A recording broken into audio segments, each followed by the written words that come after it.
Hello student.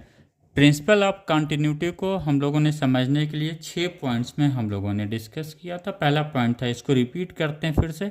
Liquid must be an ideal liquid. Second, an ideal liquid has zero compressibility and zero viscosity. Third, liquid which enters at one end must leave at the other end in the same time. It's an important one.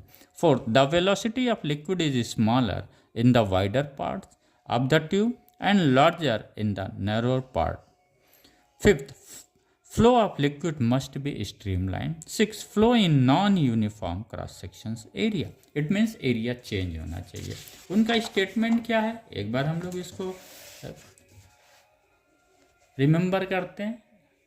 Principle of continuity का statement क्या है?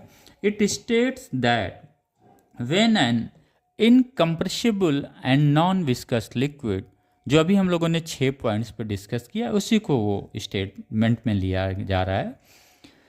When an incompressible and non viscous liquid flows in a streamlined motion through a tube of non uniform cross section area, then the product of cross section area and the velocity of the liquid flow is constant at every point in the tube. It's an important one, at every point in the tube. Now try to understand. If this is the cross section area A1, right, and this is the cross sections area of the tube, it may be the imaginary tube or the actual tube, okay, but we consider always a imaginary tube. There is a boundary, okay.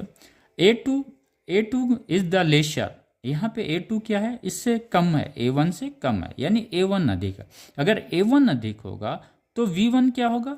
V2 से कम होगा। चूंकि overall इन statement के हिसाब से cross sections area into speed, जो इसका velocity of the liquid से, उसका प्रोडक्ट क्या होगा? कांस्टेंट होगा। यानी अगर ये एरिया कम होगा तो यहाँ पे वेलोसिटी क्या होगी? अधिक होगी, तभी ना ये कांस्टेंट का इक्वेशंस मीट आउट करेगा वो, राइट। सिमिलरली किसी भी पॉइंट्स पे ये क्या होगा? A1 into V1, A2 into V2, यहाँ पे A3 इंटू V3, हर पॉइंट्स पे अलग अलग होगा। तो ये इनका स्टेटमेंट है प्रिंसिपल ऑफ कंटिन्यूटी का। ये हर पॉइंट पे एरिया में भी डिफरेंट, अगर एरिया चेंज होगा तो वेलोसिटी चेंज होगा। अगर किसी क्रॉस सेक्शन का एरिया अधिक होगा तो कांस्टेंट को मेंटेन करने के लिए क्या होगा? वेलोसिटी कम होगा। यही चीज़ हमें हमेशा ध्यान रखना। ये आपका ट्यूब इस तरह से भी हो सकता है हॉरिजेंटल, और ये भी ट्यूब इस शेप में हो सकता है। तो हर जगह हर एक पॉइंट पे A इंटू V क्या होगा? कांस्टेंट होगा। Thank you student.